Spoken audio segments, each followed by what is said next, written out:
Today is February 8th, and our readings all touch on a quiet but powerful tension, the difference between longing and presence, the pull to chase what's missing versus learning how to listen to what's already here. Let's walk through these three perspectives and notice which one actually can bring relief.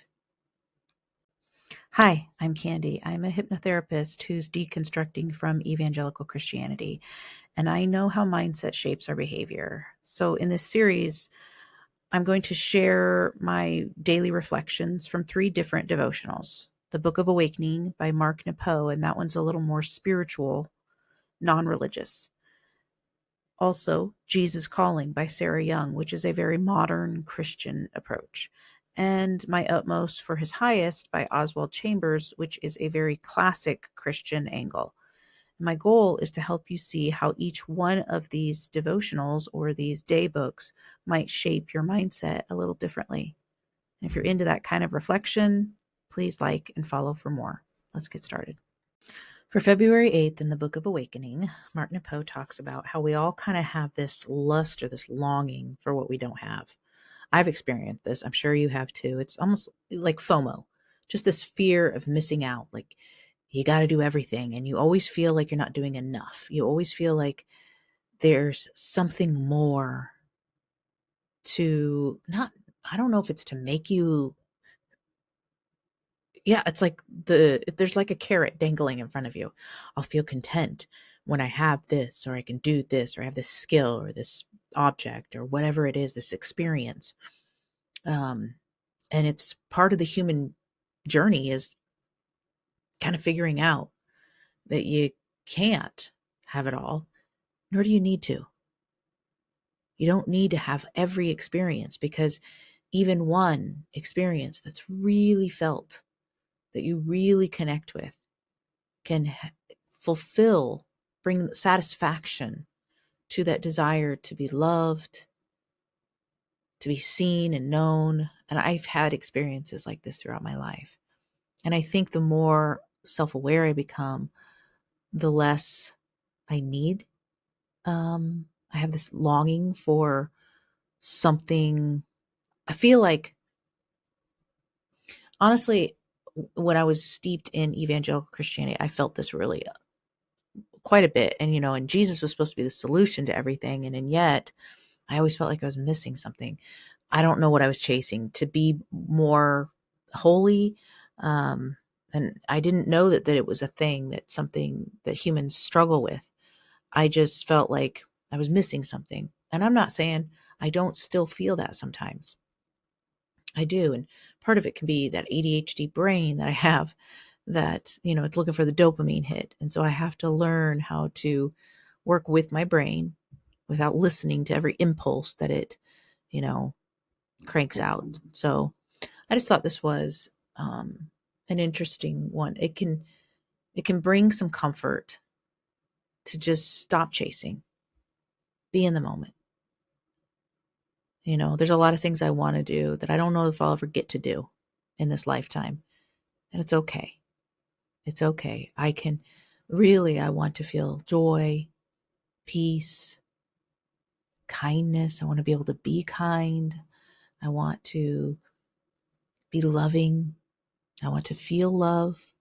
These are things that we can do it any place, anywhere, and we can even give to ourselves. So it's a good message today. In Jesus Calling, the message is that basically you're going to always have problems. You need to focus on Jesus when you feel overwhelmed by those problems, and He will draw you back to Him, because the assumption is that when you are overwhelmed by your problems, it's because you have kind of wandered away from Jesus.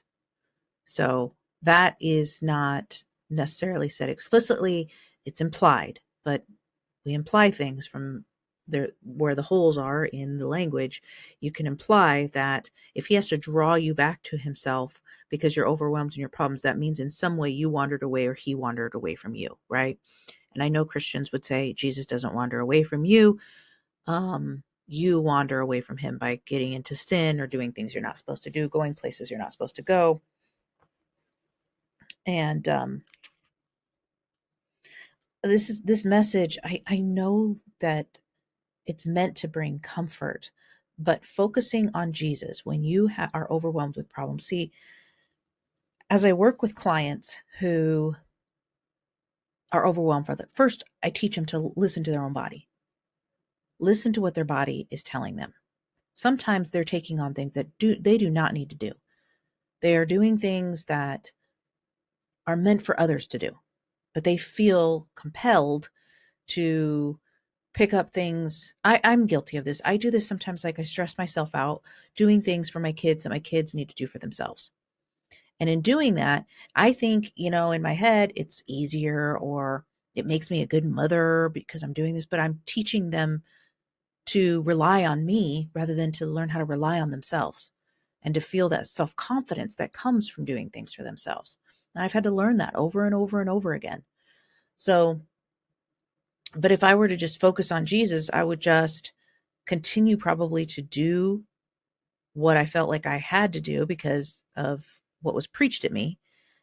And that's what a good mother does, a good wife does, instead of speaking up and saying something like, I'm overwhelmed, I need help.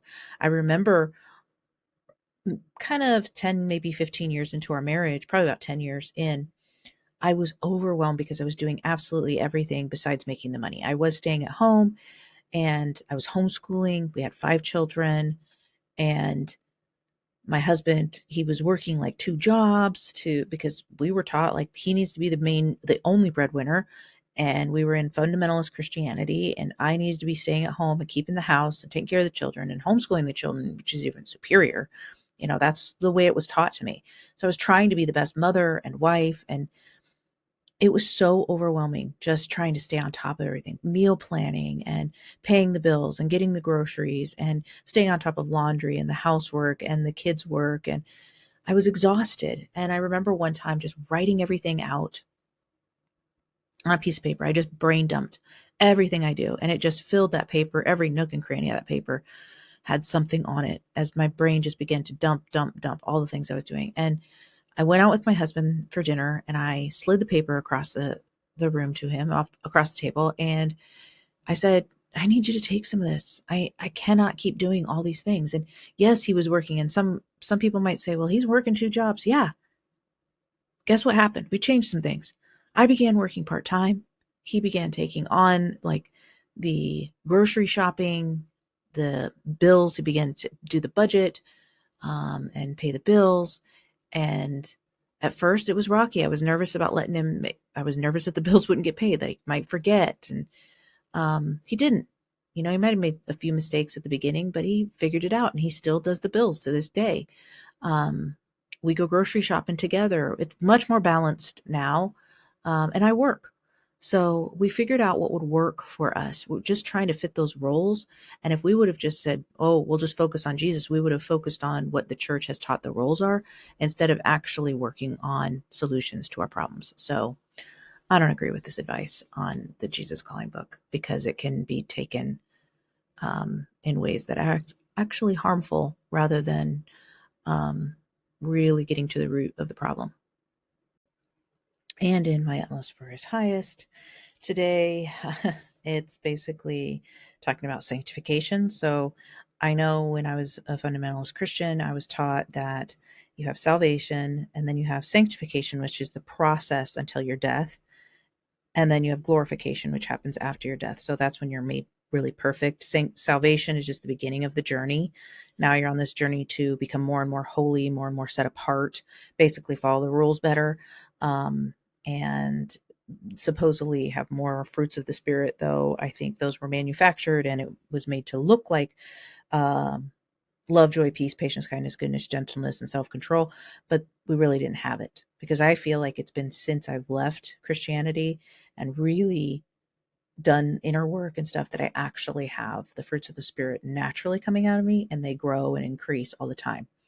So that's been my experience. But he basically says that sanctification is being made one with Jesus so that his nature can control us, which is interesting. So we need to be controlled because it's not really about self-control. It's about Jesus control, right? Um, and that in order for sanctification, like, to really happen for us, we got to be prepared to pay the cost. And the cost is that you're going to have deep restrictions of your earthly concerns. So really not enjoying life too much. And you're going to extensively cultivate godly concerns, um, basically getting rid of everything in us which is not of God, which is so that relies on your understanding of who God is. So it depends on where you grew up, depends on who taught you, depends on what you believe God is. If God's a very cruel taskmaster, if his justice, which isn't really justice, if there's an eternal hell for 80 years of living, that's not justice. That's not fair. It's overboard. But if that's what your God is, if that's, if you don't believe him, you deserve to go to eternal punishment. That's not a just God. And if you believe in a God like that, even though you claim he's just, that's like cognitive dissonance. You're holding two opposing beliefs at the same time. And you can't really do that. Your brain doesn't, it just can only look at one at a time. And if you look at both, that's where you're going to feel the nervous system get really act up, because it's got a problem, and you got to work through that by letting go of something, at least one of them, sometimes both. And so if your idea of Jesus is that type of God, and you allow that type of belief to control you, which it will, you will become like him. Your justice will not be just.